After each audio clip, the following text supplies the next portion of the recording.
Good morning អរុនសួស្តីអ្នកទាំងអស់គ្នាថ្ងៃនេះខ្ញុំសប្បាយចិត្តនិងរីករាយដែលបានពំនាំសៀវភៅមួយក្បាលដែលមានចំណងជើងថាផ្នត់គំនិត 1% មកចែករំលែកឲ្យអ្នកទាំងអស់គ្នាស្ដាប់ប្រសិនបើអានទៅមានការខុសឆ្គងលើសលួសក៏សូមខន្តីអភ័យទោសពីប្រិយមិត្តអ្នកស្ដាប់ផងដែរសៀវភៅផ្នត់គំនិត 1% ផ្នែកទី1យុទ្ធសាស្ត្រលំដាប់សកលសម្រាប់អ្នកធ្វើការឲ្យគេផ្នត់គំនិត 1% តើអ្នកធ្លាប់សួរខ្លួនឯងទេថាហេតុអ្វីបានជាមនុស្សមួយចំនួនហាក់បីដូចជាធ្វើការងារបានជោគជ័យនិងមានសេរីភាពក្នុងជីវិតឯមនុស្សភាគច្រើនទៀតកំពុងតែវិលវល់នៅក្នុងរង្វង់ដដែលជារៀងរាល់ថ្ងៃភាពខុសគ្នានោះមិនមែននៅលើសំណាងឬដើមទុនទេប៉ុន្តែវាស្ថិតនៅលើគ្រឹះគំនិតនិងផែនការសកម្មភាពជាក់លាក់មួយសៀវភៅដែលខ្ញុំកំពុងតែអាននេះមិនមែនជាសៀវភៅទូមានគំនិតធម្មតានោះទេប៉ុន្តែវាជាសៀវភៅដែលដឹកនាំអ្នកទៅរកភាពផ្លាស់ប្ដូរពិតប្រាកដមិនថាបុគ្គលិកក្រុមហ៊ុនឬក៏បុគ្គលិកដែលធ្វើការឲ្យខ្លួនឯងនោះទេបុគ្គលិកមនុស្សក្រុមហ៊ុន 99% តែងតែគិតថាទាល់តែមានដើមទុនច្រើនឬទាល់តែលាឈប់ពីការងារទើបអាចរកស៊ីមានបានប៉ុន្តែផ្នត់គំនិត 1% របស់កំពូលអ្នកមានលើលោកមិនមែនបែបនោះទេកំពូលអ្នកមានមើលឃើញថាការងារឯកជនគឺជាកន្លែងស្វែងរកទុននិងជាសាលារៀនដែលគេបើកប្រាក់ខែឲ្យមនុស្ស 1% មិនផ្ដោតលើការលក់កម្លាំងបដូរយកលុយពេញមួយជីវិតនោះទេតែពួកគេប្រើប្រាស់ប្រាក់ខែជាគ្រាប់ពូជដើម្បីយកទៅដាំដុះបង្កើតជាទ្រព្យសកម្មដូចជាការវិនិយោគលើចំណេះដឹងដីធ្លីឬភាគហ៊ុនទាំងដែលពួកគេកំពុងធ្វើការឲ្យគេដើម្បីឲ្យកាន់តែងាយយល់ខ្ញុំសូមធ្វើការបកស្រាយលើកយករឿងអ្នកដងទឹកពីរនាក់មកធ្វើការបកស្រាយឲ្យកាន់តែស៊ីជម្រៅរឿងអ្នកដងទឹកពីរនាក់នៅក្នុងភូមិដាច់ស្រយាលមួយមានបុរសពីរនាក់ម្នាក់ឈ្មោះសុកនិងម្នាក់ទៀតឈ្មោះសាវទទួលបានការងារឯកជនមួយពីមេភូមិគឺការដងទឹកពីទន្លេយកមកចាក់ក្នុងអាងរួមមួយក្នុងភូមិដោយគិតកម្រៃទៅតាមចំនួនធុងទឹកដែលដងបានសាវតំណាងឲ្យមនុស្ស 99% គាត់ជាមនុស្សខំប្រឹងណាស់រាល់ថ្ងៃសាវខំប្រឹងងើបពីព្រលឹមទល់ព្រលប់ដើម្បីដងទឹកធុងកាន់តែធំរត់កាន់តែលឿនលុះទទួលបានប្រាក់ខែច្រើនសាវក៏ចាប់ផ្ដើមទិញរបស់របរទំនើបនិងធ្វើផ្ទះធំជាងមុនប៉ុន្តែសាវត្រូវតែបន្តរត់ដងទឹកជារៀងរាល់ថ្ងៃ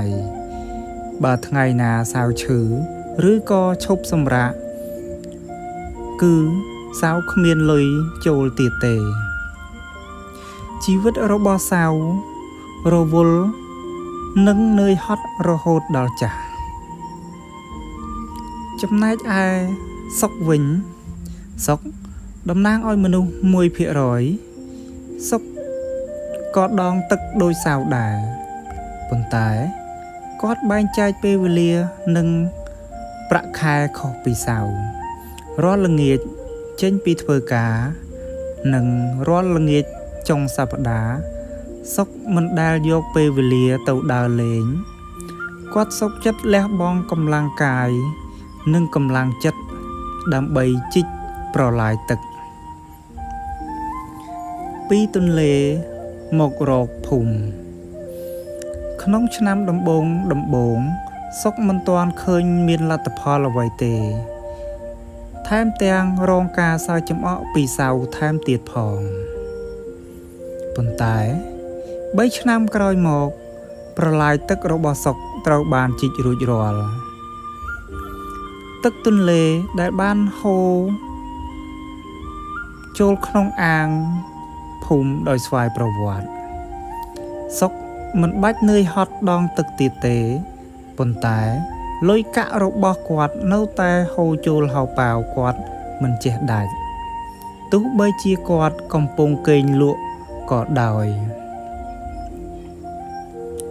ក្នុងរឿងនេះដែរបានឆ្លុះបញ្ចាំងឲ្យឃើញថាមេរៀនសម្រាប់អ្នកធ្វើការឲ្យគេ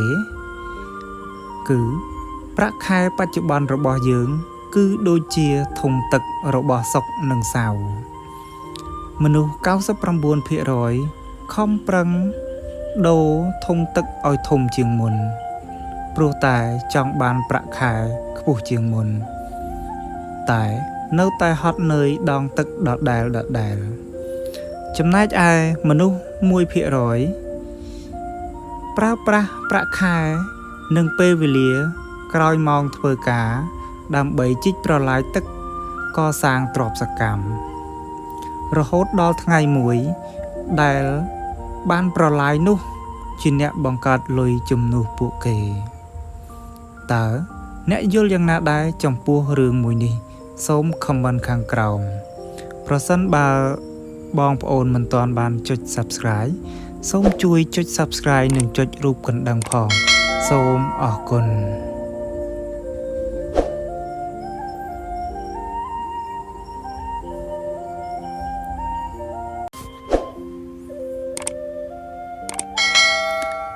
ផ្នែកទី2របៀបដែលកំពូលអ្នកមានលើលោកផ្លាស់ប្ដូរវាសនានិងទ្រព្យសម្បត្តិការផ្លាស់ប្ដូរវាសនានិងការបង្កើតទ្រព្យសម្បត្តិមហាសាលរបស់កំពូលអ្នកមានលើលោកមិនមែនកើតឡើងដោយសារតែសំណាងតែមួយមុខនោះទេភាគច្រើននៃពួកគេជាពិសេសអ្នកដែលកសាងទ្រព្យសម្បត្តិដោយខ្លួនឯងមានវិធីសាស្ត្រផ្នត់គំនិតនិងទម្លាប់ពិសេសដែលខុសប្លែកពីមនុស្សទូទៅជំរើសនេះគឺជាការដាស់អារម្មណ៍ឲ្យអ្នកអានភ្ញាក់រលឹកពីភាពសុខស្រួលមួយពេលមនុស្ស 99% តែងតែបន្ទោសលើប្រេងវាសនាបន្ទោសលើសេដ្ឋកិច្ចបន្ទោសក្រុមហ៊ុនដែលបានផ្ដល់ប្រាក់ខែតិចប៉ុន្តែមនុស្ស 1% យល់ថាប្រេងវាសនាកើតចេញពីជំរើសនិងវិន័យប្រចាំថ្ងៃកំពូលអ្នកមានលើលោកមិនដែលរងចាំឱកាសហោះមករកទេគឺពួកគេជាអ្នកបង្កើតឱកាសដោយខ្លួនឯងពួកគេហ៊ានលះបង់ការកំសាន្តរយៈពេលខ្លីដើម្បីបង្កើតភាពអស្ចារ្យរយៈពេលវែងសៀវភៅផ្នែកនេះនឹងជួយវះកាត់ទម្លាប់អាក្រក់ហិរញ្ញវត្ថុនិងដំឡើងវិន័យដែកដល់អ្នកអានដើម្បីឲ្យកាន់តែងាយយល់ខ្ញុំនឹងធ្វើការលើកយករឿងសត្វឥន្ទ្រីនិងវងមាន់មកធ្វើការបកស្រាយ ឲ្យកាន់តែស៊ីជម្រៅថែមទៀតនៅចុងភូមិក្បែរជើងភ្នំមួយមានបុរសម្នាក់ចិញ្ចឹមមាន់មួយវងធំថ្ងៃមួយក៏ស្រាប់តែមានពងឥន្ទ្រីមួយគ្រាប់ធ្លាក់ពីលើភ្នំមកទៅក្នុងសម្បុកមាន់ហើយមេមាន់ក៏បានក្រាបពងនោះរហូតដល់ញាស់ចេញជាកូនឥន្ទ្រីដោយសារតែរស់នៅជាមួយវងមាន់តាំងពីតូចឥន្ទ្រីវ័យក្មេងនោះគិតថាខ្លួនឯងជាមាន់ដាច់ខាតវាដើរចឹកចំណីលើដីក៏កាយរកជន្លេននិងហោះតិចតិច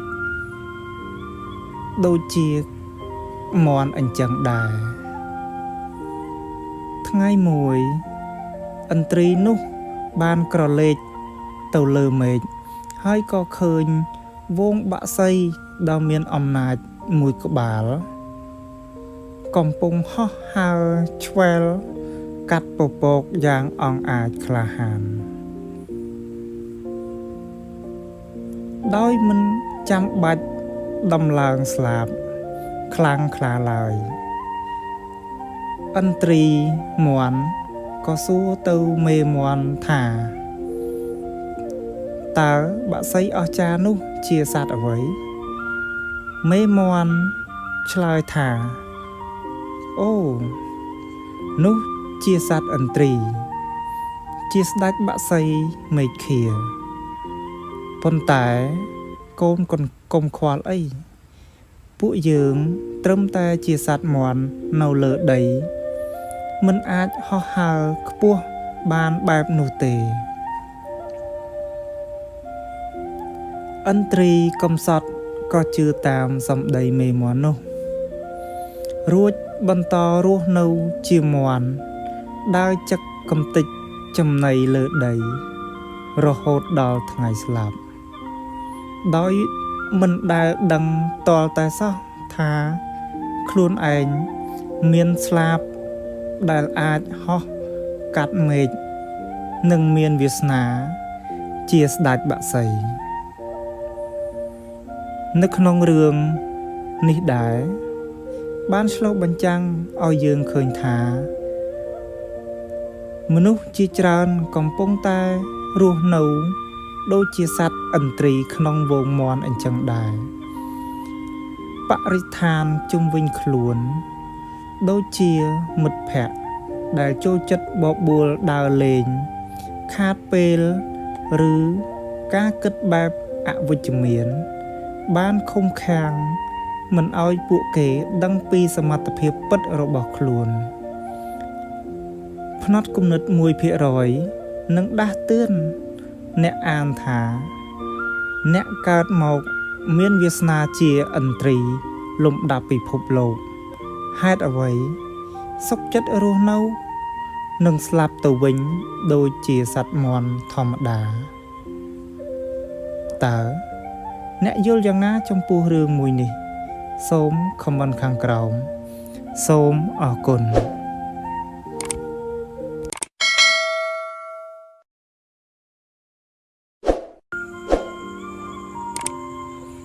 ផ្នែកទី3កូដសម្ងាត់ហិរញ្ញវត្ថុដែលមនុស្ស 99% មិនដែលដឹងលើពិភពលោកនេះត្រូវបានបែងចែកដោយផ្នត់គំនិតនិងវិន័យមនុស្ស 99% តែងតែដើរតាមផ្លូវដែលគេរៀបចំឲ្យរករឿងខ្ចីបុលទិញសម្ភារៈនិយមរួចធ្វើការបង់រំលោះខណៈដែលមនុស្ស 1% យល់ច្បាស់ពីកូដសម្ងាត់ហិរញ្ញវត្ថុហើយប្រើប្រាស់វាដើម្បីបង្កើតសេរីភាពពិតប្រាកដខាងក្រោមនេះជាកូដសម្ងាត់ហិរញ្ញវត្ថុដែលមនុស្សភាគច្រើនមើលរំលងឬមិនដែលដឹង ច្បាប់បងថ្លៃឲ្យខ្លួនឯងមុនគេ Pay yourself first មនុស្ស 99% ពេលបានប្រាក់ចំណូលមកគឺគិត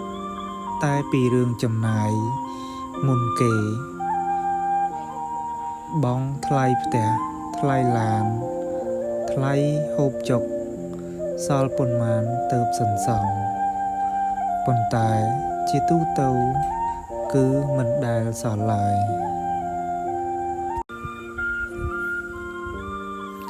កូដសម្ងាត់របស់មនុស្ស 1% ពេលបានប្រាក់ចំណូលចូលភ្លាមពួកគេដក10ទៅ 20% ចេញភ្លាមដើម្បីយកទៅវិនិយោគឬបង្កើតទ្រព្យសកម្មពួកគេបង្ខំចិត្តរស់នៅជាមួយលុយដែលនៅសល់សម័យកាលត្រឹមត្រូវគឺប្រាក់ចំណូលដកប្រាក់សន្សំចែកនឹងវិនិយោគស្មើនឹងប្រាក់ចំណាយហេតុអ្វីបានជាមនុស្ស 99% ធ្វើការយ៉ាងនឿយហត់ពេញមួយជីវិតនៅតែជួបវិបត្តិលុយកាក់ខណៈពេលដែលមនុស្ស 1% មើលទៅដូចជាធ្វើការស្រួលតែទ្រព្យសម្បត្តិហូរចូលដូចទឹកបាក់ទំនប់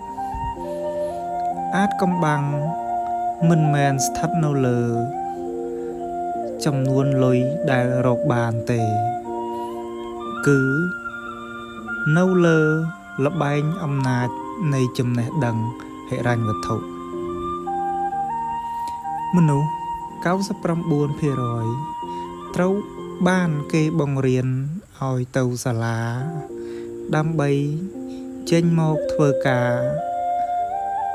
ឲ្យលុយ work for money ចំណែកមនុស្ស 1% យល់ពីកូដសម្ងាត់នៃការបង្កើតប្រព័ន្ធដើម្បីបង្ខំឲ្យលុយធ្វើការឲ្យពួកគេវិញ Money work for them តាមរយៈការយល់ដឹងពីច្បាប់ពន្ធដារការប្រើប្រាស់កម្លាំងចលករនិងការបំលែងដីធ្លីឬធនធានទំនេរឲ្យទៅជាម៉ាស៊ីនបង្កើតប្រាក់ដើម្បីឲ្យកាន់តែងាយយល់និងខ្ញុំធ្វើការលើកយករឿងអាចកំបាំងនៃជញ្ជីងវេទមន្តរបស់មហាសេដ្ឋីមកធ្វើការបកស្រាយរឿងអាចកំបាំងនៃជញ្ជីងវេទមន្តរបស់មហាសេដ្ឋីកាលពីព្រេងនាយមានអ្នកភូមិម្នាក់ឈ្មោះបុរសព្យាយាមគាត់ជាមនុស្សពូកែធ្វើការណាស់ក្នុងមួយថ្ងៃគាត់អាចដំឡើងកៅអីឈើបាន5គាត់គិតថាបើគាត់ខំប្រឹងថែមម៉ោងមិនងងុយមិនសម្រាកគាត់អាចធ្វើបាន10ដែលធ្វើឲ្យគាត់បានលុយច្រើនជាងគេគាត់ជឿជាក់លើកម្លាំងបាយរបស់គាត់ 100% ថ្ងៃមួយគាត់បានទៅជួបមហាសេដ្ឋីវ័យក្មេងម្នាក់មានទ្រព្យសម្បត្តិវល់លៀនបុរសព្យាយាមនោះបានសួរថាតើលោកមានក្បួនឬក៏មន្តអាគមអ្វីបានជាអាចរកលុយបានច្រើនជាងខ្ញុំរាប់ពាន់ដងទាំងដែលខ្ញុំឃើញលោកអង្គុយផឹកតែនឹងអានសៀវភៅសោះមហាសេដ្ឋីញញឹមរួចនាំបុរសព្យាយាមទៅមើលជញ្ជីងមួយហើយនិយាយថាមនុស្ស 99% ដូចជាអ្នកប្រើជញ្ជីងដែលមានថាសសងខាងជាពេលវេលាផ្ទាល់ខ្លួន នឹងថាមកខាងទៀតជាទឹកប្រាក់ចង់បានប្រាក់ច្រើនមានតែដាក់ពេលវេលានិងកម្លាំងកាយកាន់តែច្រើនប៉ុន្តែពេលវេលារបស់មនុស្សម្នាក់មានត្រឹមតែ24ម៉ោងដូចគ្នាដូច្នេះទ្រព្យរបស់អ្នកនឹងត្រូវទាល់ច្រកនៅត្រង់ចំណុចនោះចំណែកចិញ្ចិញរបស់ខ្ញុំគឺជាចិញ្ចិញកម្លាំងចលករខ្ញុំមិនអាចដាក់ពេលវេលាផ្ទាល់ខ្លួននៅលើចិញ្ចិញទេគឺខ្ញុំយកប្រព័ន្ធបច្ចេកវិទ្យាដើមទុននិងសមត្ថភាពរបស់មនុស្សពូកែ100នាក់មកដាក់លើចិញ្ចិញទោះបីជាខ្ញុំកំពុងសម្រាកក៏ចិញ្ចិញរបស់ខ្ញុំនៅតែដំណើរការនិងបង្កើតទ្រព្យសម្បត្តិឲ្យខ្ញុំដដែលមេរៀនកូដសម្ងាត់នេះជាកូដសម្ងាត់ដែលមនុស្ស 99% ដែលមិនដឹងឬដឹងហើយមិនព្រមធ្វើមនុស្ស 1% ដែលមិនលោភលួចធ្វើការម្នាក់ឯងដើម្បីមានទេគឺពួកគេបង្កើតឬវិនិយោគលើប្រព័ន្ធសៀវភៅនេះនឹងបើកកកាយពីរបៀបដែលបុគ្គលិកក្រុមហ៊ុនម្នាក់អាចចាប់ផ្ដើមប្រើប្រាស់កូដសម្ងាត់នេះដោយផ្ដើមចេញពីការវិនិយោគតូចប៉ុន្តែប្រើអំណាចគុណទ្វេនិងការច្នៃទ្រព្យជុំវិញខ្លួនឲ្យคล้ายជាចិញ្ចិញវេទមន្តតើអ្នកយល់យ៉ាងណាដែរចំពោះរឿងមួយនេះសូម comment ខាងក្រោមសម្រាប់អ្នកមិនទាន់ចុច Subscribe សូមជួយចុច Subscribe ដើម្បីទទួលបានវីដេអូរហូតដល់ចប់សូមអរគុណ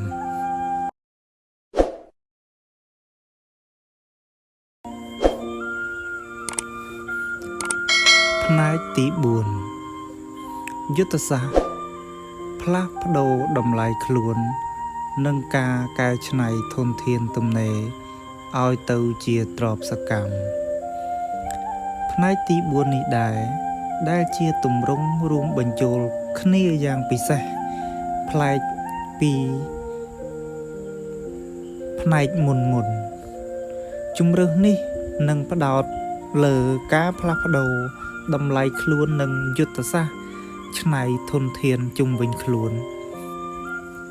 ដែលជាចំណុចចាក់ដោតបំផុតសម្រាប់អ្នកធ្វើការឲ្យគេការផ្លាស់ប្ដូរតម្លៃខ្លួននិងការកែច្នៃធនធានទំនេរឲ្យទៅជាទ្រព្យសម្បត្តិគឺជាវិទ្យាសាស្ត្រពិតប្រាកដមួយនៃការបង្កើតទ្រព្យមនុស្ស 1% មិនដែលទុកឲ្យធនធាននៅស្ងៀមឡើយទោះបីជាពេលវេលាចំណេះដឹងឬដីធ្លីទំនេរក៏ដោយ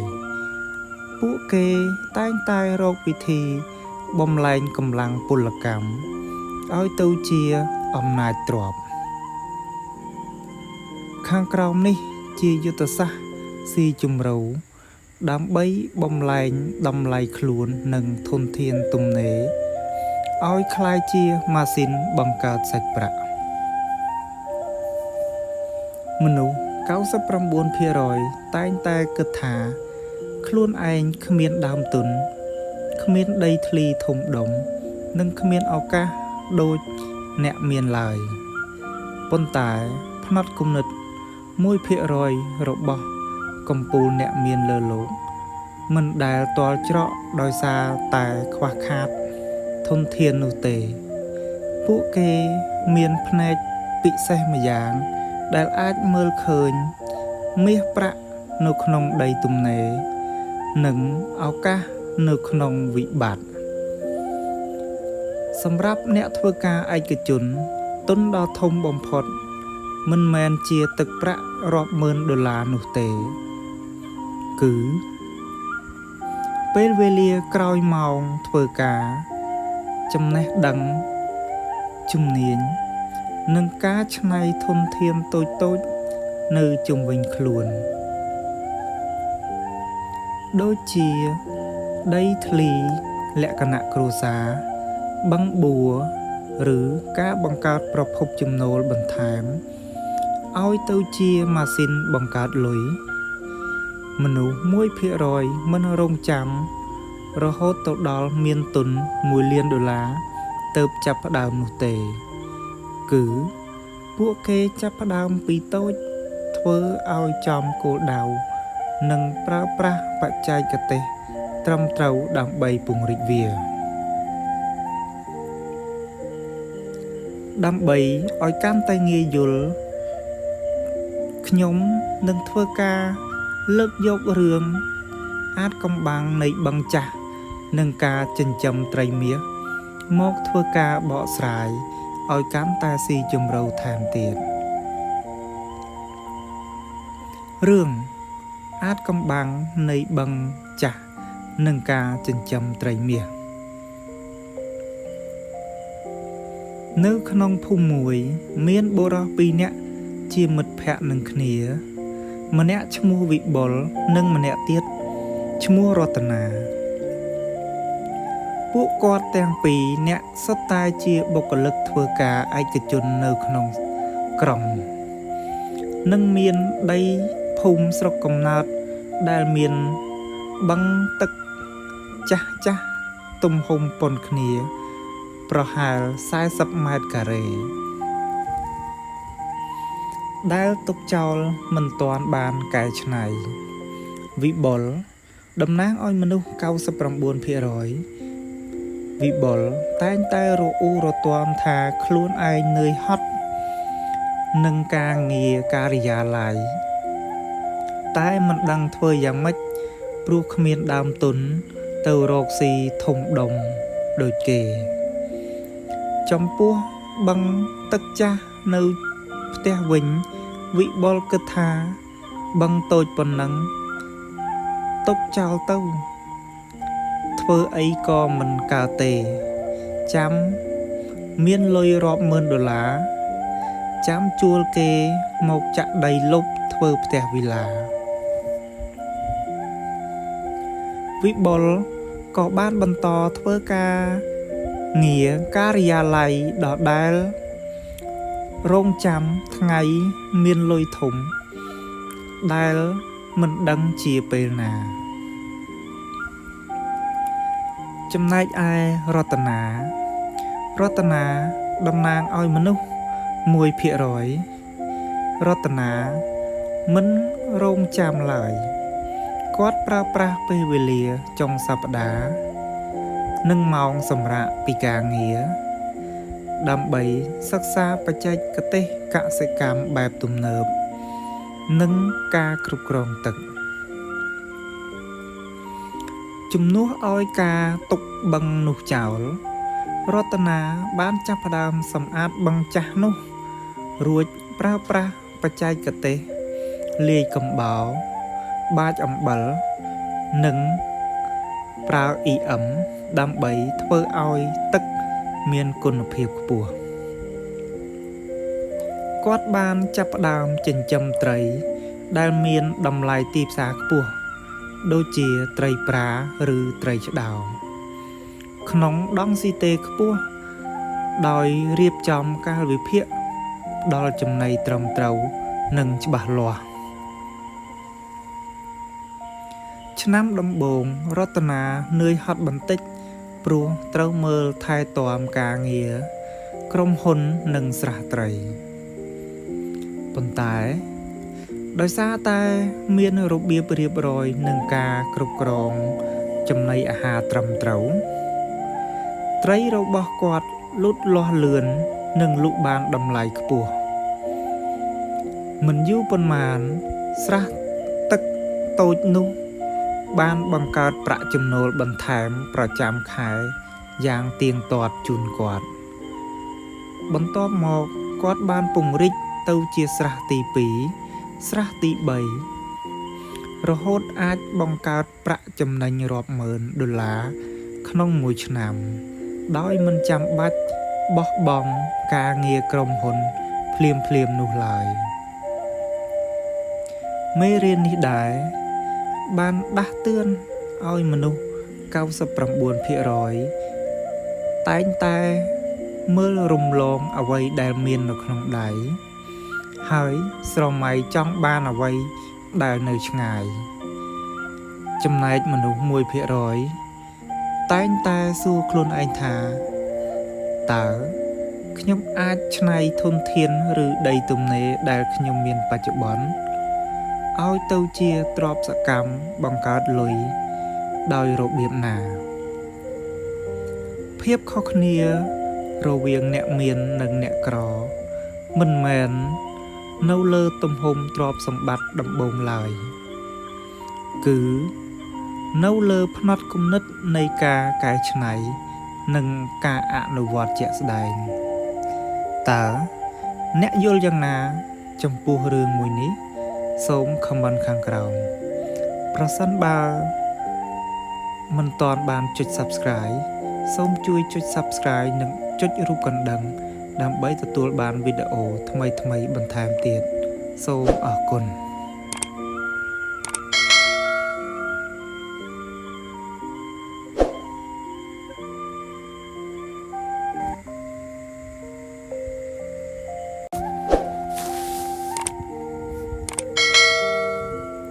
ផ្នែកទី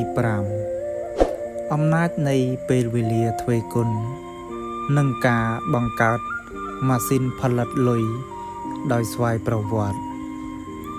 ផ្នែកទី5នេះខ្ញុំសូមលើកយកទម្រង់ផ្ដោតលើអំណាចនៃពេលវេលា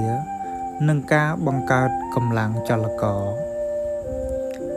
ដែលជាគន្លឹះដ៏សំខាន់បំផុតមួយនៃផ្នត់គំនិត 1% ជំរើសនេះនឹងវះកាត់ដាស់តឿនអ្នកធ្វើការឯកជនឲ្យឃើញថាហេតុអ្វីបានជាមនុស្សរវល់ពេញមួយជីវិតនៅតែមិនមានខណៈដែលកំពូលអ្នកមានលើលោកប្រើប្រាស់ពេលវេលា24ម៉ោងដូចគ្នាតែអាចបង្កើតទ្រព្យសម្បត្តិដ៏មហាសាលបានមនុស្ស 99% យល់ច្រឡំថាការខំប្រឹងធ្វើការដាច់យប់ឬធ្វើការងារច្រើនមុខម្នាក់ឯងគឺជាផ្លូវឆ្ពោះទៅរកភាពមានបានប៉ុន្តែផ្នត់គំនិត 1% របស់កំពូលអ្នកមានលើលោកដឹងច្បាស់ថាកម្លាំងកាយនិងពេលវេលារបស់មនុស្សម្នាក់ៗមានដែនកំណត់ដោយម្នាក់មានត្រឹមតែ24ម៉ោងដូចគ្នាដូច្នេះបើអ្នកនៅតែលក់ពេលវេលាផ្ទាល់ខ្លួនដើម្បីដូរយកលុយទោះបីជាអ្នកបានប្រាក់ខែខ្ពស់ប៉ុណ្ណាក៏ដោយក៏អ្នកមិនអាចក្លាយជាកំពូលអ្នកមានបានដែរមនុស្ស 1% ផ្ដោតលើការបង្កើតកម្លាំងចលករឬអំណាចគុណទ្វេពួកគេមិនធ្វើការងារម្នាក់ឯងទេតែពួកគេប្រើប្រាស់ពេលវេលាទំនេរក្រោយម៉ោងធ្វើការដើម្បីបង្កើតប្រព័ន្ធបង្កើតបច្ចេកវិទ្យាឬយកលុយទៅវិនិយោគក្នុងកន្លែងណាដែលអាចបង្កើតប្រាក់ចំណេញត្រឡប់មកវិញដោយស្វ័យប្រវត្តិទោះបីជាពួកគេកំពុងបំពេញការងារស្នូលឬកំពុងគេងលក់ក៏ដោយដើម្បីឲ្យកាន់តែងាយយល់ខ្ញុំនឹងធ្វើការលើកយករឿងព្រានព្រៃពីរនាក់នឹងការរៀបអន្ទាក់លំដាប់ពិភពលោកមកធ្វើការបកស្រាយឲ្យកាន់តែស៊ីជម្រៅថែមទៀត រឿងព្រានព្រៃពីរនាក់នឹងការរៀបអន្ទាក់លំដាប់សកលលោកនៅក្នុងព្រៃដ៏ធំមួយមានព្រានព្រៃពីរនាក់ឈ្មោះសុខានិងធីរាដែលជាអ្នកធ្វើការរកចំណូលឲ្យស្ដេចត្រាញ់ប្រចាំតំបន់ពួកគាត់ទាំងពីរមានជំនាញបាញ់ធ្នូនិងពូកែតាក់សត្វដូចគ្នាសុខាតំណាងឲ្យមនុស្ស 99% សុខាជាមនុស្សដែលជឿជាក់លើកម្លាំងបាយនិងភាពប៉ិនប្រសប់ផ្ទាល់ខ្លួនខ្លាំងណាស់រាល់ថ្ងៃគាត់ក្រោកពីព្រលឹមស្ពាយធ្នូដើរចូលព្រៃជ្រៅដេញតាមបាញ់សត្វតាំងពីព្រលឹមទល់ល្ងាចថ្ងៃណាក៏ប្រឹងខ្លាំងបាញ់បានសត្វច្រើនគាត់ក៏បានលុយរង្វាន់ច្រើនសុខាមានមោទនភាពនឹងការងារនេះណាស់ហើយគាត់តែងតែគិតថាឲ្យតែខ្ញុំនៅមានកម្លាំងនិងមានភ្នែកភ្លឺច្បាស់វាមិនអាចគេចផុតពីក្របព្រួញខ្ញុំបានទេហើយខ្ញុំក៏មិនខ្វះលុយចាយដែរប៉ុន្តែ20ឆ្នាំក្រោយមកសុខាចាប់ផ្ដើមចាស់ភ្នែកស្រវាំងកម្លាំងថយចុះគាត់មិនអាចដេញតាមសត្វលឿនបានទៀតទេប្រាក់ចំណូលរបស់គាត់ក៏ចាប់ផ្ដើមថយចុះរហូតដល់ជួបការខ្វះខាតធីរាតំណាងឲ្យមនុស្ស 1% ធីរាក៏ចូលព្រៃបាញ់សត្វដូចសុខាដែរប៉ុន្តែគាត់បែងចែកផែនការជីវិតខុសគ្នារាល់ថ្ងៃក្រោយពីបាញ់សត្វបានគ្រប់តាមចំនួនកំណត់ហើយធីរាមិនដែលសម្រាកទេគាត់យកពេលវេលាដែលនៅសល់ទៅអង្គុយត្បាញសំណាញ់និងរៀបចំយុទ្ធសាស្ត្រដាក់អន្ទាក់ដោយស្វ័យប្រវត្តិនៅតាមច្រកផ្លូវដែលសត្វចូលចិត្តដើរកាត់ក្នុងខែដំបូងអន្ទាក់របស់គាត់មិនទាន់មានប្រសិទ្ធភាពទេថែមទាំងខាតពេលធ្វើវាទៀតផងប៉ុន្តែធីរានៅតែអត់ធ្មត់នឹងកែសម្រួលបច្ចេកទេសនិងរៀបចំប្រព័ន្ធអន្ទាក់នោះឲ្យកាន់តែឆ្លាតវៃ5ឆ្នាំក្រោយមកធីរាមានអន្ទាក់និងសំណាញ់រាប់រយដុំនៅក្នុងព្រៃរាល់ព្រឹកគាត់គ្រាន់តែដើរប្រមូលសត្វដែលជាប់អន្ទាក់រួចជាស្រេចដោយមិនបាច់រត់ដេញតាមបាញ់ឲ្យនឿយហត់ដូចមុនឡើយទោះបីជាថ្ងៃខ្លះគាត់ឈឺឬចង់សម្រាកនៅផ្ទះក៏ប្រព័ន្ធអន្ទាក់របស់គាត់នៅតែដំណើរការនិងរកចំណូលជូនគាត់បានយ៉ាងមហាសាលមេរៀននេះដែរបានដាស់តឿនប្រសិនបើ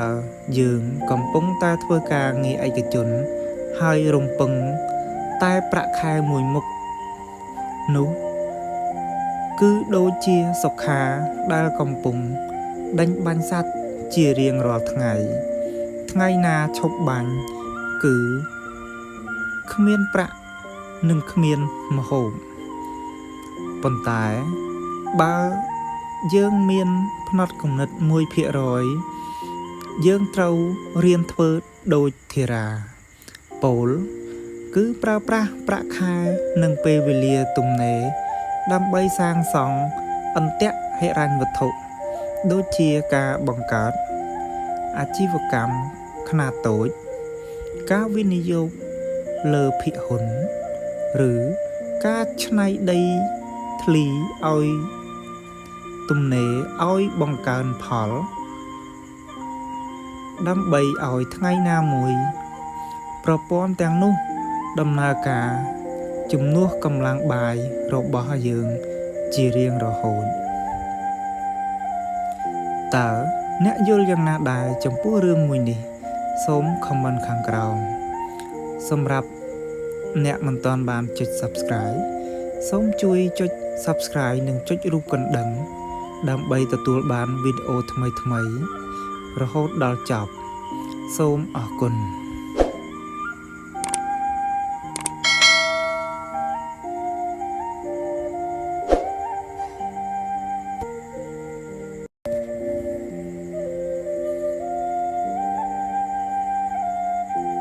ផ្នែកទី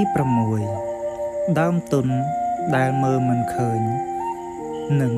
យុទ្ធសាស្ត្រដំឡើងតម្លៃខ្លួនលំដាប់សកលផ្នែកទី6នេះខ្ញុំសូមលើកយកទម្រង់ផ្ដោតលើការវិនិយោគខ្លួនឯងនិងការមើលឃើញតម្លៃលាក់កំបាំង The Intelligent Capital ជំរើសនេះនឹងលាតត្រដាងពីរបៀបដែលកំពូលអ្នកមានលើលោកចាប់ផ្ដើមសាងសង់ទ្រព្យសម្បត្តិពីបាតដៃទទេដោយប្រើប្រាស់ដើមទុនដែលមើលមិនឃើញដែលមនុស្ស 99% តែងតែមើលរំលងមនុស្ស 99% តែងតែរអ៊ូថាខ្ញុំចង់មានដូចគេដែរតែខ្ញុំគ្មានដើមទុនជាសាច់ប្រាក់សូម្បី1រៀលតើឲ្យខ្ញុំទៅរកស៊ីអ្វីកើតប៉ុន្តែផ្នែកគំនិត 1% របស់កំពូលអ្នកមានលើលោកយល់ឃើញថាសាច់ប្រាក់មិនមែនជាដើមទុនដំបូងគេនោះទេគឺចំណេះដឹងជំនាញនិងទំនាក់ទំនងទៅវិញទេដែលជាទុនពិតប្រាកដសម្រាប់អ្នកធ្វើការឯកជនទ្រព្យសកម្មដែលមានតម្លៃបំផុតនៅពេលចាប់ផ្ដើមគឺ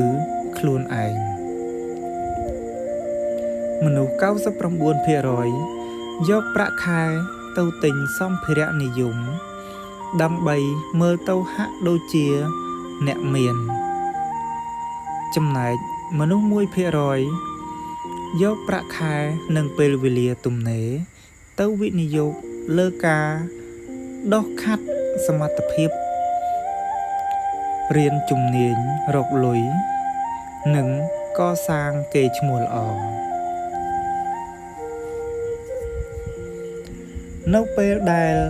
មានតម្លៃខ្លួនរបស់ពួកគេកើនឡើងឱកាសលុយកាក់និងមនុស្សពូកែនឹងរត់មករកពួកគេដោយស្វ័យប្រវត្តិ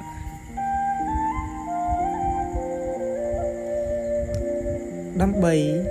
ឲ្យកាន់តែងាយយល់យើងខ្ញុំសូមលើកយករឿង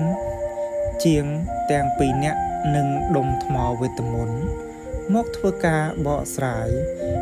និងបរិយាយឲ្យកាន់តែស៊ីជម្រៅថែមទៀត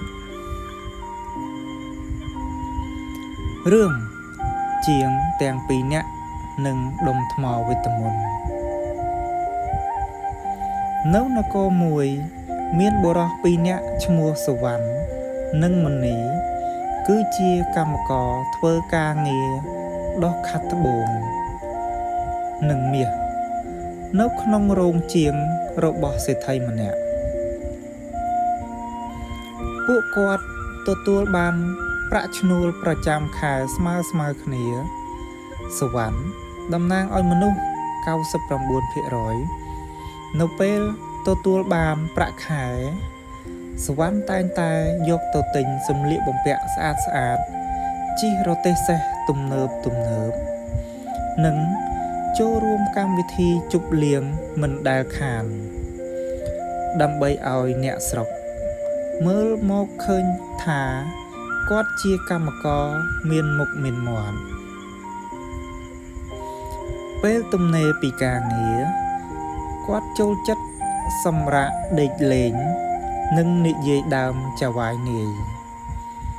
ជីវិតរបស់សវណ្ណនៅតែដដែលរហូតដល់ចាស់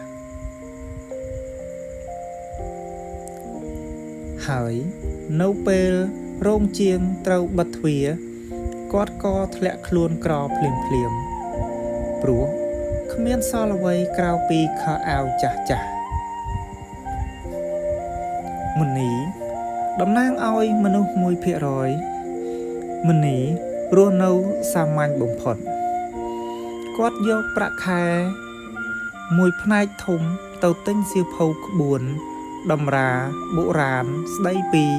បច្ចេកទេសច្នៃម៉ូដត្បូងកម្រិតខ្ពស់ដែលគ្មាននរណាម្នាក់ចេះនៅក្នុងនគរនោះឡើយរាល់យប់ក្រោយចេញពីធ្វើការងារមុនីអង្គុយរៀននិងអនុវត្តគូម៉ូដថ្មីយ៉ាងយកចិត្តទុកដាក់ប៉ុន្តែមិនតែប៉ុណ្ណោះគាត់តែងតែជួយយកអាសានិងបង្កើតទំនាក់ទំនងល្អជាមួយអតិថិជនធំដែលមកទិញត្បូងផងដែរ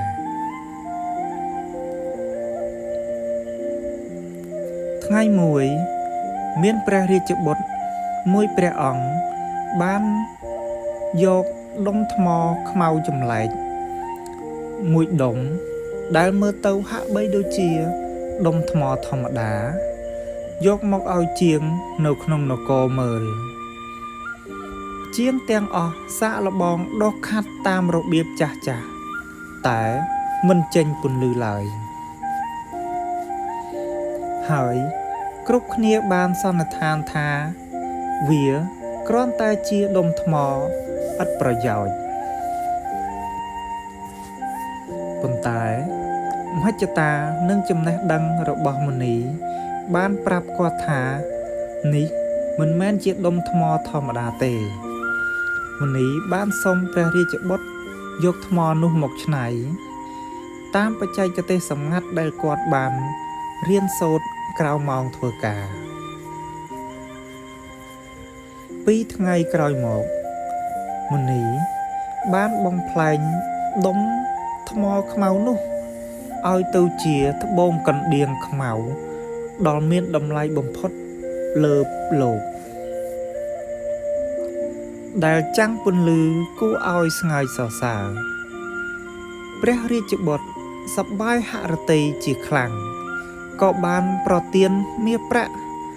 និងតែងតាំងមុនីឲ្យធ្វើជាមេជាងធំប្រចាំនគរមុនីបានក្លាយជាកំពូលអ្នកមាន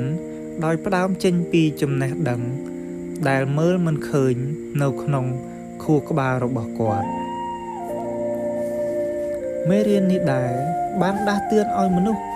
99% តែងតែរងចាំឲ្យមានលុយសិនទើបព្រមរៀនសូត្រឬព្រមអភិវឌ្ឍខ្លួនប៉ុន្តែមនុស្ស 1% យល់ថាត្រូវតែធ្វើខ្លួនឲ្យមានតម្លៃសមនឹងក្លាយជាអ្នកមានសិនទើបលុយកាក់ហូរមកតាមក្រោយបើចង់ក្លាយជាកំពូលអ្នកមានលើលោកទាំងកំពុងធ្វើការងារឯកជនត្រូវសួរខ្លួនឯងថាតើក្រៅម៉ោងធ្វើការតើយើងបានវិនិយោគលើខួរក្បាលនិងសមត្ថភាពរបស់ខ្លួនឯងកម្រិតណាហើយ តើអ្នកយល់យ៉ាងណាដែរចំពោះរឿងមួយនេះសូមខមមិនខាងក្រោមប្រសិនបើមិនទាន់បានចុច Subscribe សូមចុច Subscribe និងចុចរូបកណ្ដឹងដើម្បីទទួលបានវីដេអូថ្មីសូមអរគុណ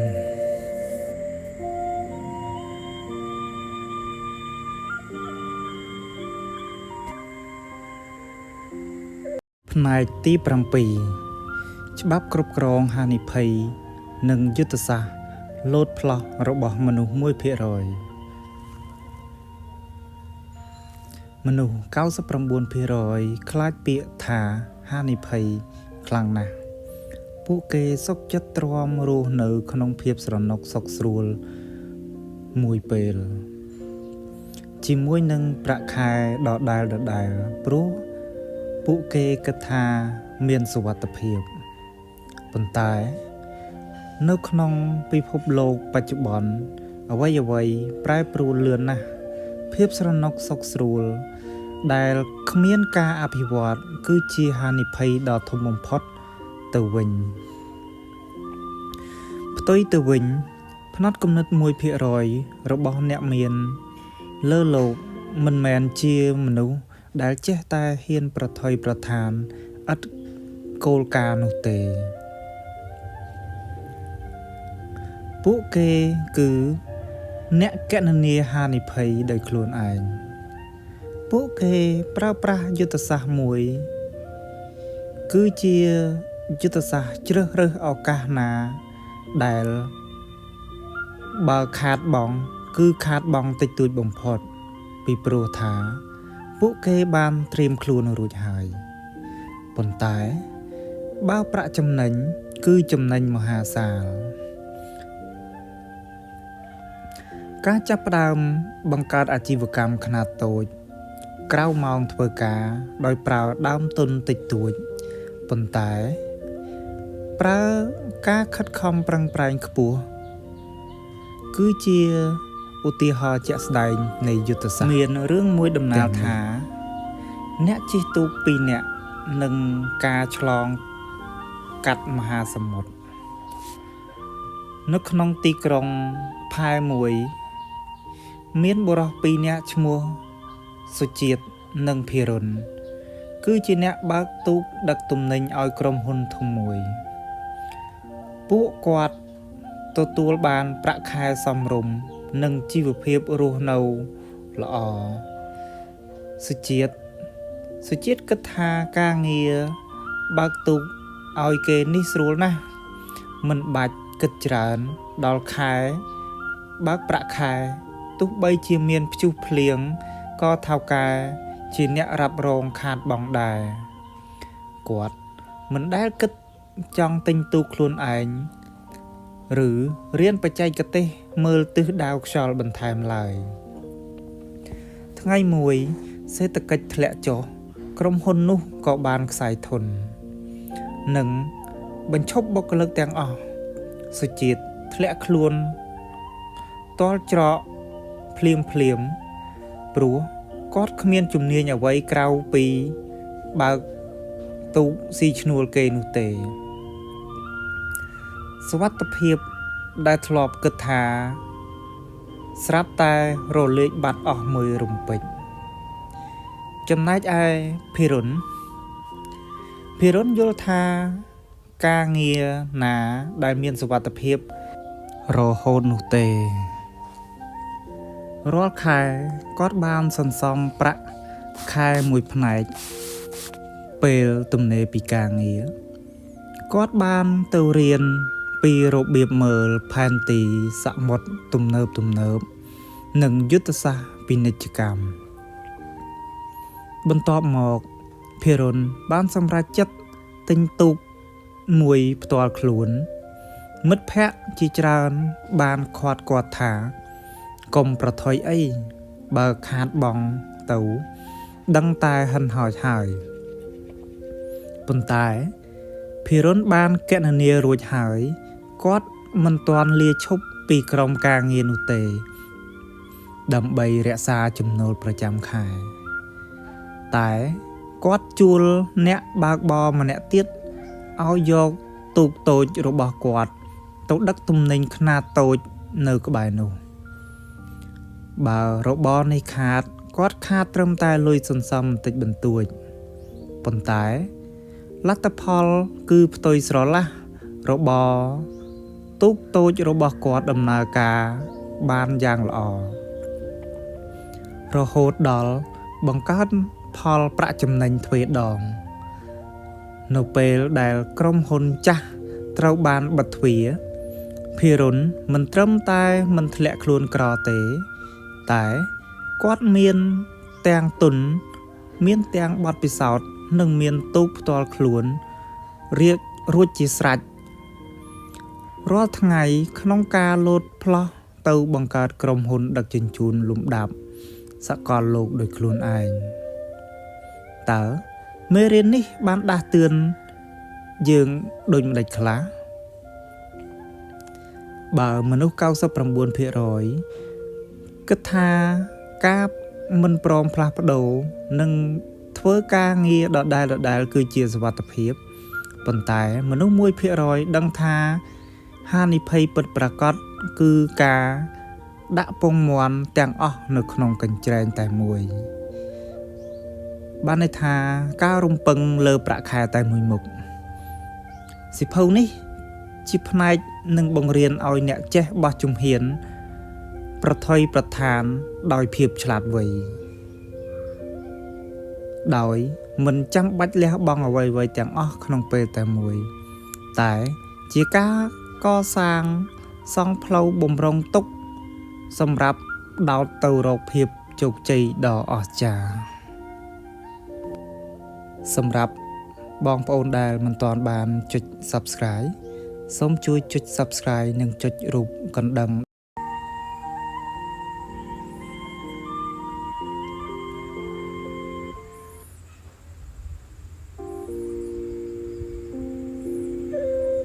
ផ្នែកទី8កូដសម្ងាត់នៃការរក្សាទ្រព្យនិងការកសាងកេរដំណែលតកូនតចៅ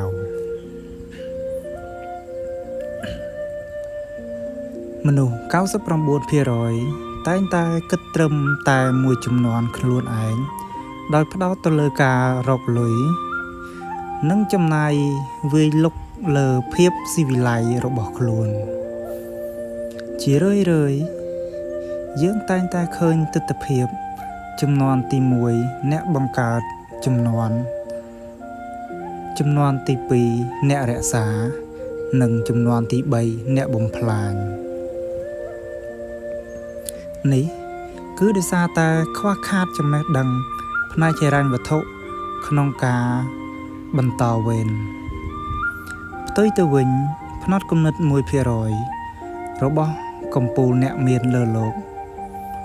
មិនមែនបន្សល់ទុកត្រឹមតែកញ្ចប់លុយឲ្យកូនចៅចាយនោះទេគឺពួកគេបន្សល់ទុកនៅប្រព័ន្ធគ្រប់គ្រងចំណេះដឹងនិងវិន័យហិរញ្ញវត្ថុសម្រាប់ការយល់ដឹងពីរបៀបបង្កើតមូលនិធិគ្រួសារការវិនិយោគលើការអប់រំកម្រិតខ្ពស់របស់កូននិងការបង្រៀនកូនឲ្យស្គាល់ពីតម្លៃនៃលុយកាក់និងការបង្កើតទ្រព្យសកម្មតាំងពីក្មេង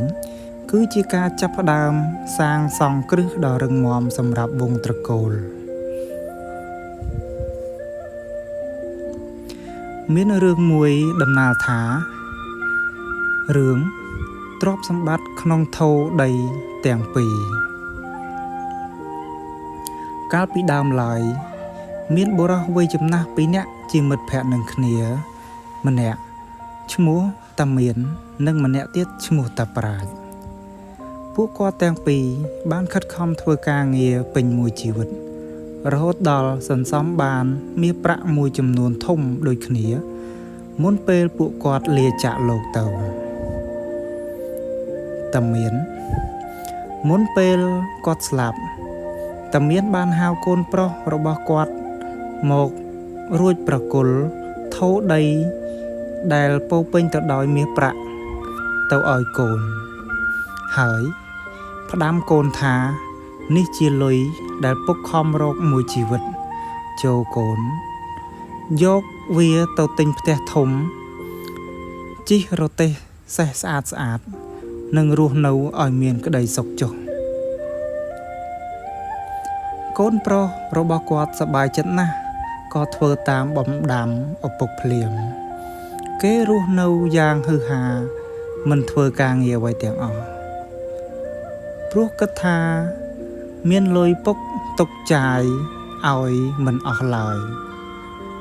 តែត្រឹមតែរយៈពេល5ឆ្នាំតែប៉ុណ្ណោះមាសដែលនៅក្នុងថូដីនោះក៏ត្រូវបានរលាយអស់កូនប្រុសរបស់គាត់ក៏ធ្លាក់ខ្លួនក្រនិងត្រូវទៅធ្វើជាកម្មករស៊ីឈ្នួលគេដូចដើម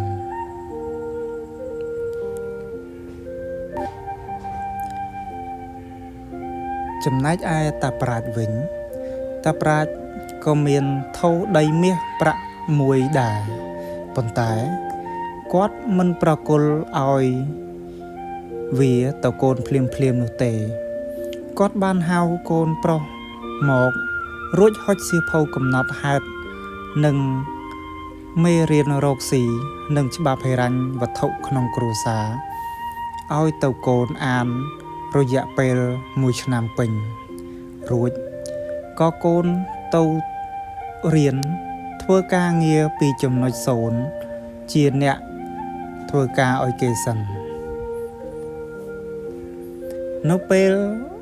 កូនប្រុសរបស់គាត់យល់ដឹងពីរបៀបរកលុយនិងរបៀបចាត់ចែងលុយហើយទើបតាប្រាជ្ញហៅកូនមកប្រគល់ថូដីនោះឲ្យរួចផ្ដាំថាមាសប្រាក់ក្នុងថូដីនេះមិនមែនសម្រាប់ឲ្យឯងយកទៅចាយវាយនោះទេវាជាក្របពូជដើម្បីពង្រីកអាណាចក្រយើងចូលឯងយកវាទៅវិនិយោគលើប្រព័ន្ធដែលពុកបានបង្រៀននៅក្នុងសៀវភៅនោះកូនប្រុសរបស់តាប្រាជ្ញក៏បានយកមាសប្រាក់នោះទៅទិញដីធ្លីកែច្នៃនិងបង្កើតអាជីវកម្មខ្នាតតូចរហូតដល់10ឆ្នាំក្រោយមកថូដីរបស់តាប្រាជ្ញមិនត្រឹមតែមិនអស់មាសប្រាក់នោះទេតែថែមទាំងបង្កើតបានជាថូដីមាសប្រាក់ដែលមានមាសនិងប្រាក់រាប់រយផ្សេងទៀតវងត្រកូលរបស់គាត់ក៏ក្លាយជាកំពូលអ្នកមាននិងមានឥទ្ធិពលតកូនតចៅរាប់ជំនាន់តើអ្នកយល់យ៉ាងណាដែរចំពោះមេរៀននេះផងដែរបានដាស់តឿនឲ្យយើងគិតត្រឹមតែរកលុយបំពេញបំណងប្រាថ្នាផ្ទាល់ខ្លួនមួយគ្រានោះទេយើងត្រូវគិតពីការកសាងដើមទុនដើម្បីបន្តវង្សត្រកូលប្រសិនបើអ្នកជាអ្នកធ្វើការហើយអ្នកចង់ឲ្យកូនចៅជំនាន់ក្រោយរបស់អ្នករស់នៅក្នុងជីវភាពលំដាប់កំពូលជីវភាពដ៏ល្អយើងត្រូវដើរជាតួដូចជាតាប្រាជ្ញពោលគឺរៀនសូត្រពីក្បួនរៀបចំប្រព័ន្ធការពារទ្រព្យសម្បត្តិនិងការបណ្ដុះបណ្ដាលផ្នត់គំនិតផ្នែកហិរញ្ញវត្ថុដ៏រឹងមាំទៅកាន់មនុស្សជំនាន់ក្រោយប្រសិនបើបងប្អូនមិនទាន់បានចុច Subscribe សូមជួយចុច Subscribe និងដាក់រូបកណ្ដឹងម្នាក់មួយផងបាទសូមអរគុណ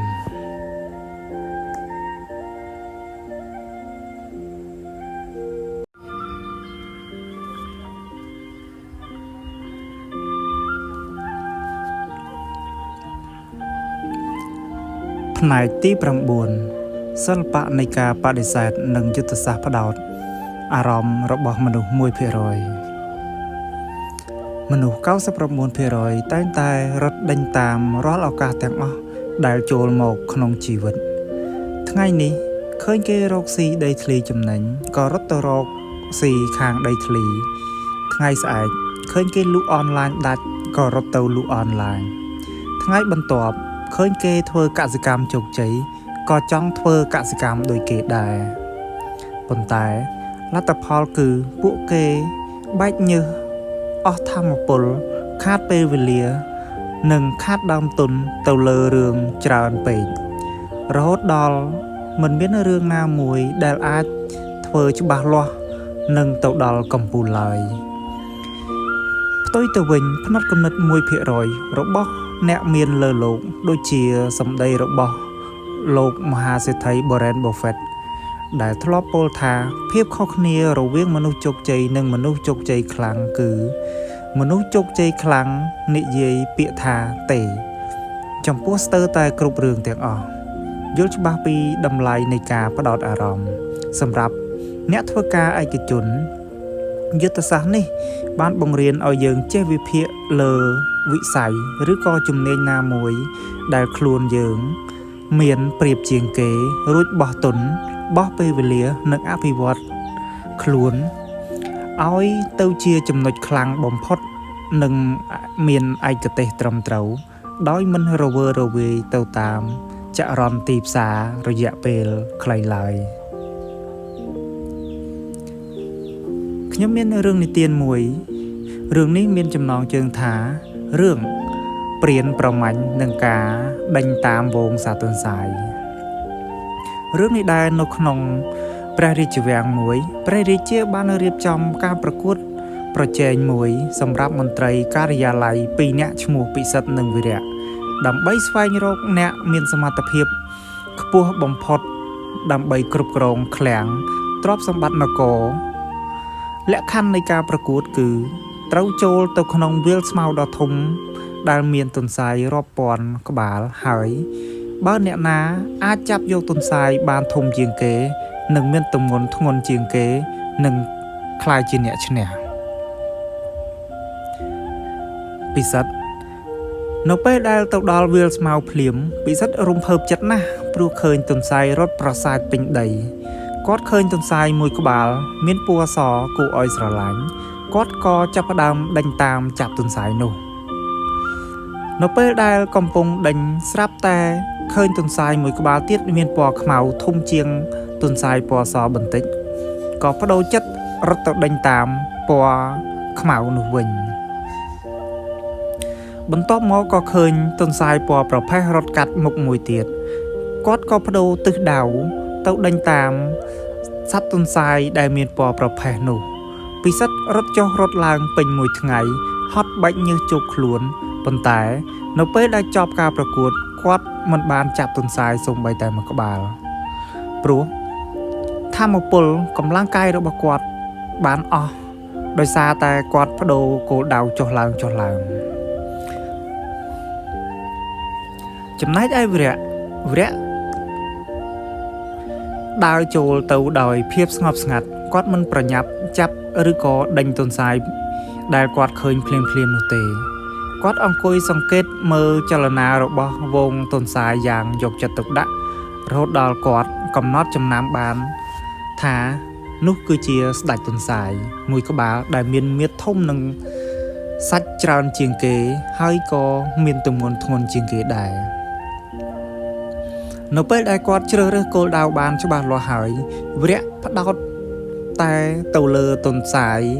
ដែលមានមាឌមាំធំជាងគេមួយក្បាលនោះគត់ទោះបីជាទន្សាយតូច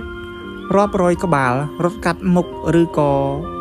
មានជះឥទ្ធិពលយ៉ាងណាក៏ដោយក៏វីរៈមិនងាកទៅរកទន្សាយនោះឡើយ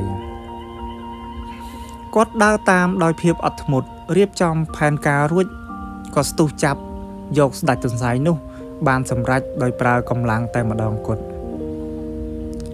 វីរៈក៏បានឈ្នះក្នុងការប្រកួតនិងទទួលតំណែងដ៏ខ្ពង់ខ្ពស់នេះមេរៀននេះបានដាស់តឿននៅក្នុងពិភពលោកបច្ចុប្បន្នឱកាសរកលុយនិងព័ត៌មានគឺដូចជាវងទន្សាយអញ្ចឹងនៅក្នុងវាលស្មៅអញ្ចឹងដែរមនុស្ស 99% តែងតែខាតពេលវេលានឹងដើមទុនព្រោះតែគេចិត្តមិនដាច់នឹងឃើញគេធ្វើអ្វីចង់ធ្វើតាមគេឃើញគេធ្វើនោះចង់ធ្វើនោះ ឃើញគេធ្វើនេះចង់ធ្វើនេះក្នុងម៉ោងធ្វើការគិតរឿងផ្សេងម៉ោងក្រៅធ្វើការគិតរឿងផ្សេងចំណែកឯមនុស្ស 1% ជ្រើសរើសតែមួយគត់គឺស្ដេចទន្សាយរបស់ខ្លួនមើលឃើញឲ្យច្បាស់ឧទាហរណ៍ការផ្ដោតការកសាងអាជីវកម្មចិញ្ចឹមត្រីឲ្យជោគជ័យមានកម្រិតខ្ពស់ឬក៏ការវិនិយោគលើដីធ្លីឲ្យត្រូវចំជំនាញរួចបោះទុននិងបោះធម្មពលទៅលើវាបង្កើតបានជាលទ្ធផលដ៏ល្អសម្រាប់អ្នកចប់ភាគទី9លើកនេះយើងនឹងចូលដល់ភាគទី10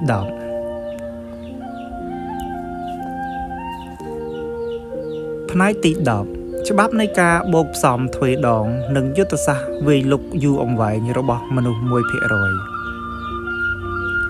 មនុស្ស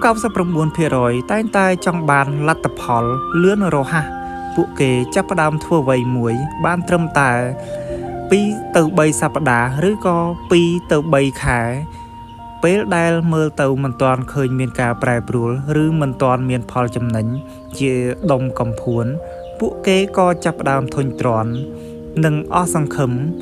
រួចក៏បន្តបោះបង់ចោលហើយរត់ទៅរកអ្វីផ្សេងថ្មីមួយទៀតលទ្ធផលរបស់ពួកគេគឺត្រូវចាប់ផ្ដើមពីចំណុច0ឡើងវិញរហូតផ្ទុយទៅវិញផ្នត់គំនិត 1% របស់អ្នកមានលើលោកយល់ច្បាស់ថាទ្រព្យសម្បត្តិមហាសាលដែលមិនមែនសាងសង់ឡើងនៅក្នុងតែមួយថ្ងៃឡើយពួកគេផ្ដោតទៅលើវិន័យជាប្រចាំថ្ងៃ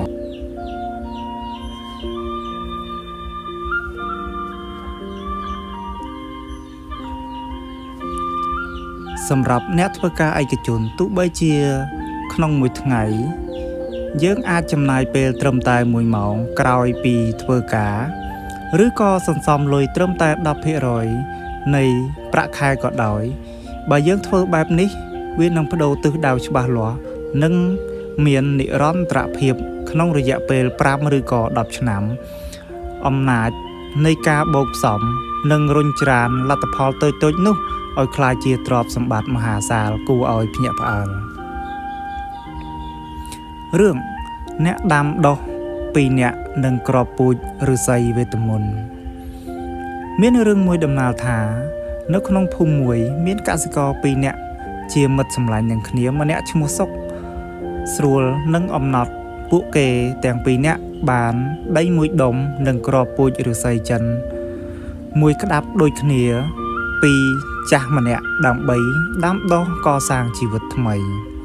តាចាស់បានផ្ដាំថាឫស្សីនេះខុសពីឫស្សីធម្មតាចុះឯងដាំនិងស្រោចទឹកវាជារៀងរាល់ថ្ងៃកុំឲ្យខានសុកតំណាងឲ្យមនុស្ស 99% គាត់បានយកក្របពូជទៅដាំរួចខំប្រឹងស្រោចទឹកជាំដីជារៀងរាល់ថ្ងៃមួយខែកន្លងមកក្រោយគ្មានពន្លកអ្វីចេញពីលើដីឡើយមួយឆ្នាំកន្លងផុតទៅក៏ស្ងាត់ជ្រងំសុកស្រួលចាប់ផ្ដើមអស់សង្ឃឹមនិងគិតថាតាចាស់នោះប្រកាសជាបោកប្រាស់ខ្ញុំហើយខាតតែពេលវេលាខំស្រោចទឹករាល់ថ្ងៃធ្វើការនឿយហត់ផងចាំបាច់អីមើលថែដីហួតហែង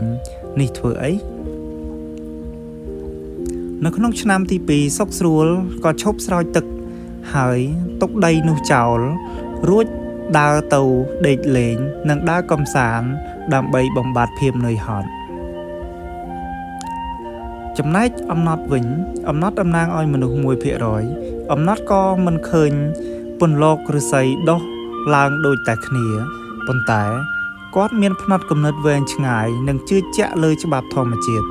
ទោះបីជាធ្វើការនឿយហត់ការងារយ៉ាងណាក៏ដោយក៏រាល់ល្ងាចអំណត់តែងតែទៅស្រោចទឹកដកស្មៅនិងដាក់ជីដីនោះយ៉ាងទៀងទាត់មិនដែលខានសូម្បីតែមួយថ្ងៃ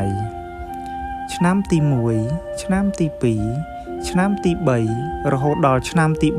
4ដីរបស់អំណត់នៅតែទទេស្អាតគ្មានឃើញដើមឫស្សីសូម្បីតែមួយតងអ្នកភូមិនិងសុកស្រួលបានសើចចំអក ឲ្យគាត់ថាជាមនុស្សឈួត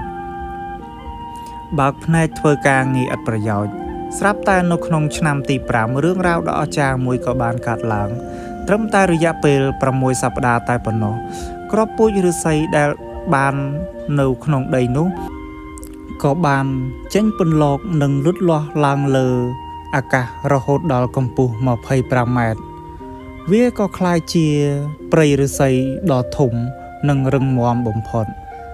តើហេតុអ្វីបានជាវាលូតលាស់លឿនម្លេះនៅក្នុងឆ្នាំទី5ពីព្រោះថារយៈពេល4ឆ្នាំកន្លងមកដែលមើលទៅហាក់បីដូចជាគ្មានលទ្ធផលនោះគឺឫស្សីចិនកំពុងតែពង្រីកឫសរបស់វាចុះទៅក្រោមដីយ៉ាងជ្រៅនិងរាប់រយម៉ែត្រជុំវិញដើម្បីត្រៀមទ្រនឹងកម្ពស់ដ៏ខ្ពស់សន្លឹមរបស់វានៅក្នុងឆ្នាំទី5អំណត់ក៏បានคล้ายជាកំពូលអ្នកមាននៅក្នុងភូមិតាមរយៈការលក់ឫស្សីដ៏មានតម្លៃថ្លៃនោះចំណែកឯសុកស្រួលក៏បានត្រឹមតែឈរមើលនិងសោកស្ដាយតែប៉ុណ្ណោះមេរៀននេះដែរតើអ្នកយល់យ៉ាងណាដែរមេរៀននេះបានបង្ហាញឲ្យយើងដឹងថាការកសាងទ្រព្យសម្បត្តិរបស់អ្នកធ្វើការឯកជនគឺប្រៀបដូចជាការដាំឫស្សីចឹងដែរក្នុងឆ្នាំដំបូងដែលពួកគេខំប្រឹងសន្សំលុយនិងខំប្រឹងរៀនសូត្រក្រៅម៉ោងធ្វើការអ្វីមួយឬខំប្រឹងរៀបចំប្រព័ន្ធរកស៊ីខ្នាតតូចយើងប្រហែលជាមើលមិនទាន់ឃើញលទ្ធផលដុំធំនោះទេមនុស្ស 99% នឹងបោះបង់ចោលនៅក្នុងដំណាក់កាលពង្រីកឬក្រោមដីនេះប៉ុន្តែបើផ្នត់គំនិត 1% វិញគេត្រូវធ្វើយ៉ាងណាគឺដូចជាអំណត់គឺនៅតែបន្តស្រោចទឹកទាំងមានវិន័យជារៀងរាល់ថ្ងៃព្រោះនៅពេលដែលមានអំណាចនៃការបូកផ្សំពេលវេលាវានឹងផ្ទុះឡើងជីវិតនិងទ្រព្យសម្បត្តិរបស់យើងនឹងលាតត្រដាងផ្លោះកម្រិតសកលដែលគ្មាននរណាអាចទប់ជាប់ឡើយ